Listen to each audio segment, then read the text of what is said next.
Hey, what's going on, guys? Tobin here with you. Thanks for checking us on out. Much appreciated. If you guys could, subscribe here. Subscribe to the WQAM YouTube page. Just pushing my backpack out of the way. I don't know why I care that it's there or not. It doesn't matter. I'm coming here live from the green room. But I just want to give some thoughts on Miami Heat's loss last night to the Minnesota Timberwolves. It was my birthday night, so I didn't really feel like recapping a 16-point loss on the night of. I'm just like, ugh. It's the second night of a back-to-back for them. It's the second night of a back-to-back for me. I don't feel like it. You know, Naz Reid killed the Miami Heat down the stretch. He's good. He came out there, and what did he finish with yesterday? He finished with 25 points. He started lighting them up from downtown. He really was the catalyst for everything that they did. But, you know, you hate to see it on Game 3 of the season, but it did feel very much like there was a wear-down process with Miami. They got outscored 26-17 in the fourth quarter. You know, but it was mostly a game where it felt like he got off to a good start in this one, and it kind of just petered out as the game was going on. And it was mostly a points in the paint type of thing that was the big difference. It wasn't really a case of a dominating rebounding performance, but you could see from Minnesota, it just felt like they were getting stuff so easy, whereas Miami, you know, was having to throw up some threes. They'd have to throw up some tough shots, and not really great performances by their two top dogs. Should be noted off the top of this thing, Jimmy Butler did not play. He was out to some criticism of old Termite there on Sirius XM. Weird thing, Miami, I don't believe has ever won in Minnesota with Jimmy Butler on their team. Since they have signed Jimmy Butler, they have not won there. It's a really, really odd thing. Minnesota, for whatever reason, they have had their number. I don't think they've even beat them very much with Jimmy Butler at home either. Maybe like one time or something like that. But they don't win in Minnesota. It's a very, very strange thing. A couple of the guys mentioned afterwards that it was their home opener, that they felt like, you know, they just couldn't match that intensity. And it felt very much like that. It did feel like the intensity for the Miami Heat standpoint, especially off of a very emotional game the night before in Boston, where it did feel like the intensity was pretty good for a game too. I don't think it was to Boston's level of intensity, but you know, Miami is going to have to deal with this. This is going to have to be a thing. Like, they are not going to sneak up on anybody based on, while everybody else is maybe sleeping on Miami, the league is not going to sleep on Miami. Everybody saw what they did get into the finals last year. They are going to get teams' best punch, and they're going to get their best counter punch. They have to be ready for that. This is not going to be a case of, that's the 8th seed. That's the play-in team, Miami. No, you're the Eastern Conference champion. People are going to be juiced up when you come into the building with Jimmy Butler, without Jimmy Butler. And while I think that's a very, very talented Wolves team, I think the world of Anthony Edwards, man, did the Heat broadcast to me? Did they talk about that Spo-Anthony Edwards relationship enough yesterday? If you're trying to get a hot lather going for all the Heat fan once again. I told you, my harpoon's up until that guy. And he didn't even, Anthony Edwards was good yesterday. He wasn't like all world. But I think they ran that package twice, at least that I saw on the broadcast yesterday. Some of the good, all right. Youth movement, got to see a starting lineup with Nikola Jović, Jaime Jaquez. Nikola Jović hasn't gotten the PT so far this year, so this is a great opportunity for him. A lot of guys are, Jimmy out, Caleb out, Kevin Love out, Jay Rich, Haywood Highsmith. So guys that you would expect to be in the rotation, you already got a handful missing there. Love what the kid brings. Was a magnet for rebounds, gets them, go. I get it. He looks a little lost on defense. He was getting yelled at a lot by Kyle Lowry. He even mentioned after the game that he was talking about he thinks, they were switching coverages and he got a little bit lost. He's 20.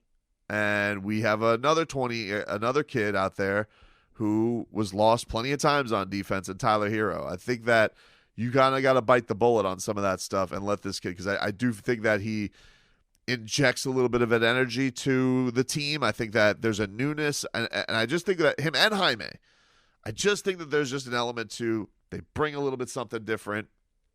It's exciting for the team to have that. It doesn't get stale. I want more of it. I don't see any reason why those two shouldn't be playing every single night. I get it. There's guys that defensively Spo trusts more, and Haywood, and Drew Smith looked really good too, by the way. I think everybody's got to kind of cool it a little bit on shitting on Drew Smith. I think that, Drew is injecting some good stuff as well. So everybody's kind of got to give him a little bit of a break because he's bringing that intangible level from a point guard standpoint.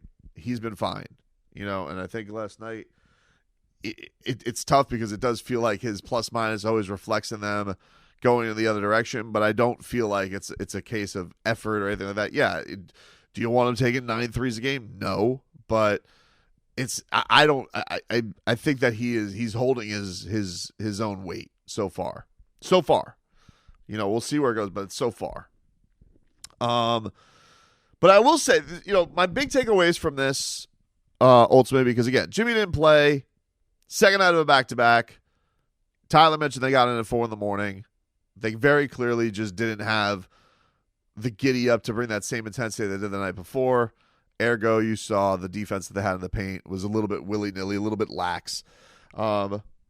So the only thing I'll say from a perspective of the two top guys, and that's Bam and that's Tyler, because Pat Riley mentioned coming into this year, one of those two needs to step up. And I will say on the front end of things, I think that Bam, it's interesting because Bam is going into a year where he's this whole DPOY campaign, Defensive Player of the Year. I definitely think that Bam is still showing that for sure. But there's also been plenty of times in the first 3 games where I've seen, Bam's kind of let up. He's not bringing that. He's not been that same stopper in moments. I think we've seen it. Like he's picking his spots. He is not playing at trying to go for the DPOY award. Like we saw him against. It's funny. I haven't seen Bam play the same level of defense so far in the regular season that I saw him against Jaren Jackson Jr. where he was trying to make a point. He's had his moments, but there's also been times where like you can see that he's trying to live to fight another day on certain points, which is fine.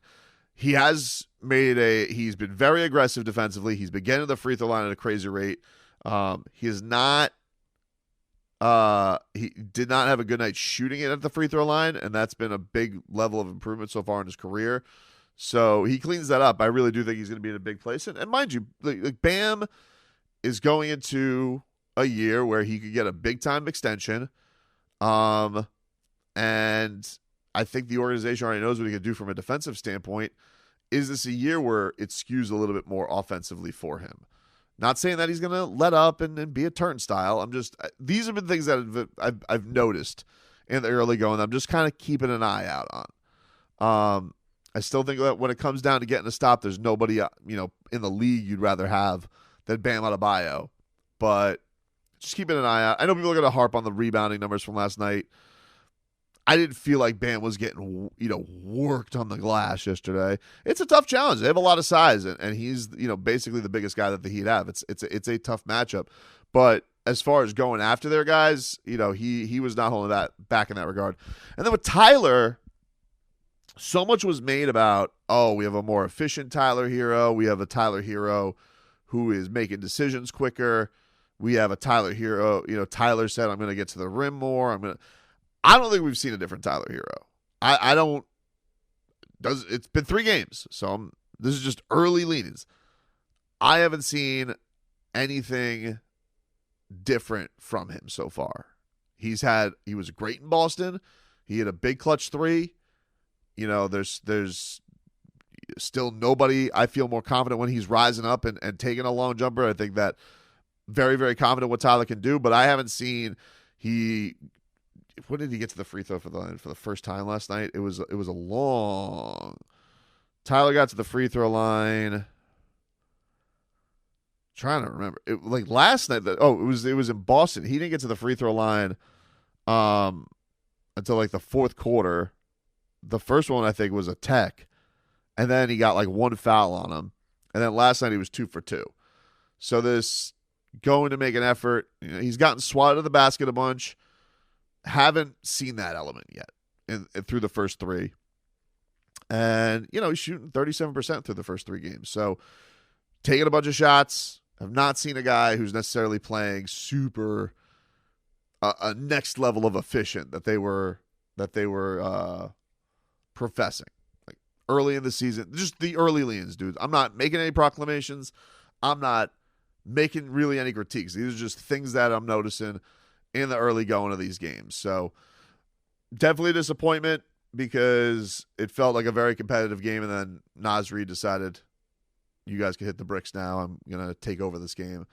But listen, I think it is going to be a big one in Milwaukee for a lot of Heat fans going to see them take on Damian Lillard.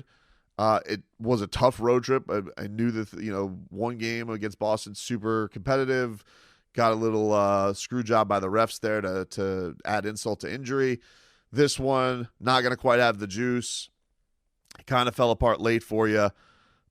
It would be nice if Miami could salvage this against the team that got the big orca that everybody wanted, and that's how you close this thing out to give a little peace of mind. But tough trip so far.